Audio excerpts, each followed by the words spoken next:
Hi guys. So the last few times I've been to the parks, I've kind of thought about like, man, I really miss before the pandemic and you could do this. Or I really miss before the pandemic and this was open. Or they had this, or this was going on. And I figured, you know what? I'm going to share it. I'm going to share the top 5 things I'm missing at Disney due to the pandemic. And honestly, at the end, I'm going to include one extra one that's not really because of the pandemic, but kind of like it was affected by the pandemic sort of thing. So the first thing is the Plaza ice cream parlor. One of my favorite traditions was getting an ice cream and go sitting on the hub grass or go sitting over by like Casey's Corner, just hanging out, enjoying my ice cream, or sitting on Main Street, or finding a nice spot in the shade and having, you know, my All-American sundae or my mint chocolate chip ice cream cone, getting the ice cream cone with the little Mickey ears on them. Those are some of my favorite memories. So the Plaza ice cream parlor has not been open since almost a year now, since Disney shut down last year. So really missing that. There is other places to get ice cream in the park, but they're so far from the magic, like from the hub, that being in Florida, by the time you get there, your ice cream is melted. So I'm really missing having ice cream like on Main Street and in the hub sort of thing. The second thing I miss is variety when it comes to quick service restaurants.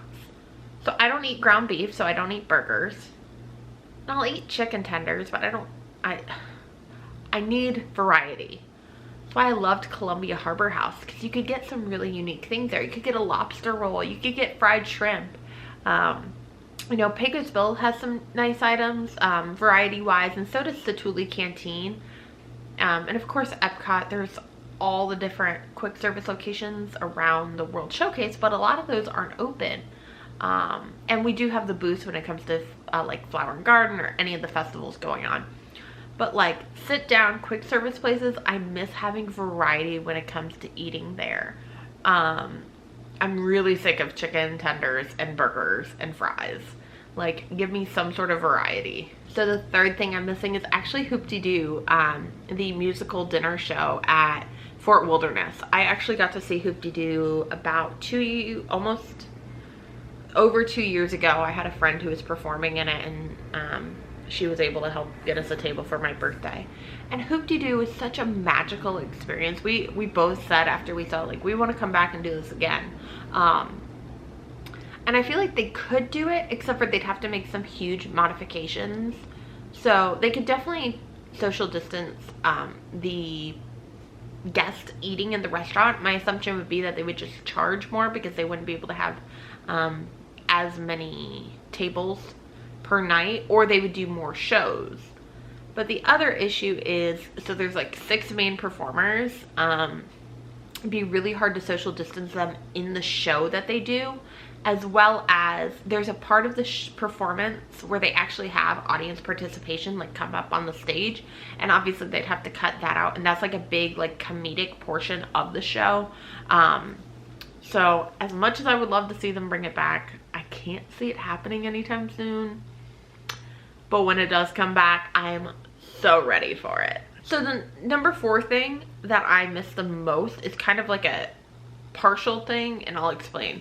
So I miss stage shows. They were able to bring back Frozen at Disney's Hollywood Studios, but they weren't able to bring back Indiana Jones, and they weren't able to bring back Finding Nemo the musical. And I know they're working on modifying and reopening Festival of the Lion King, but I guess I just don't understand why it's taken so long and why they're able to do some but not others.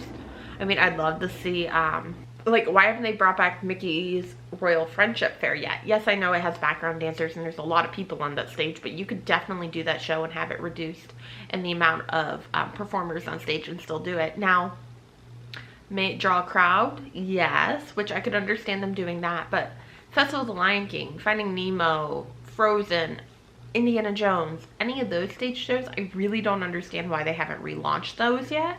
Because they are able to control crowd capacity.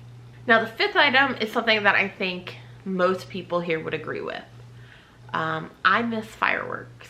Now, I didn't stay a lot to watch the fireworks because crowds, and I don't love crowds, but I miss them.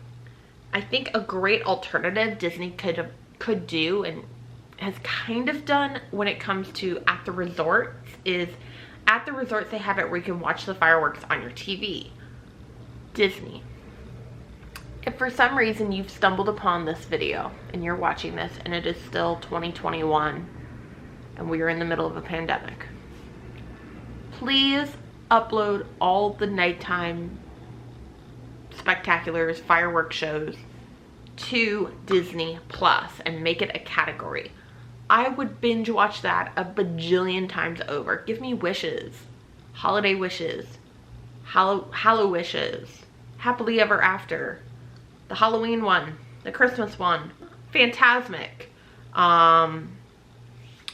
Illuminations, the holiday tag. Give me the ones from Disneyland, Disneyland Forever. Give me all of those on Disney Plus. It would be so much fun to be able to go back and rewatch, you know, our favorite nighttime shows. You know, I remember Fantasy in the Sky, which was absolutely incredible. And they still kind of, well, pre-pandemic, they still kind of did Fantasy in the Sky when it came to 4th of July. They did a Fantasy in the Sky 4th of July edition type of thing, which was kind of weird that they haven't updated it. But nonetheless, bring back fireworks, even if it's just putting them on Disney Plus. Now, number 6. I mentioned in the beginning, the pandemic didn't really cause us to not be around, but it has affected it. And that's the train at the Magic Kingdom. I love the train. I love the train as a mode of transportation. I love the train as an attraction. I love the train as a way to cool off on a hot day, or just to get off your feet for a little bit. And so the train hasn't been running since the end of 2018 due to Tron. So they had to clear a large piece of land to start building Tron, which is fine because they had to reroute the train and all of that, which I get, totally okay with. But now they are delaying Tron and its construction. And under my impression, to me, that means the reopening of the train will be delayed as well.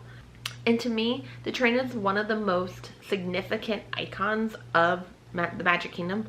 Walt loved trains. He had a train in his actual backyard that he built, which any documentary will kind of go over that. But yeah, to me, the train is such an iconic piece of Walt Disney World and the Magic Kingdom that to not have it operating is really sad, and to not have an end date in the reopening of the train is also really sad. So I'm hoping that they have it reopened at least for the 50th, but who knows. But leave what you guys really miss about the parks down below. Super interested to see what you guys miss. I'm sure maybe some of our items are the same, but don't forget to hit that subscribe button, follow along with me on my social media, and I'll see you guys next time. And this is Bridgette's Buzz.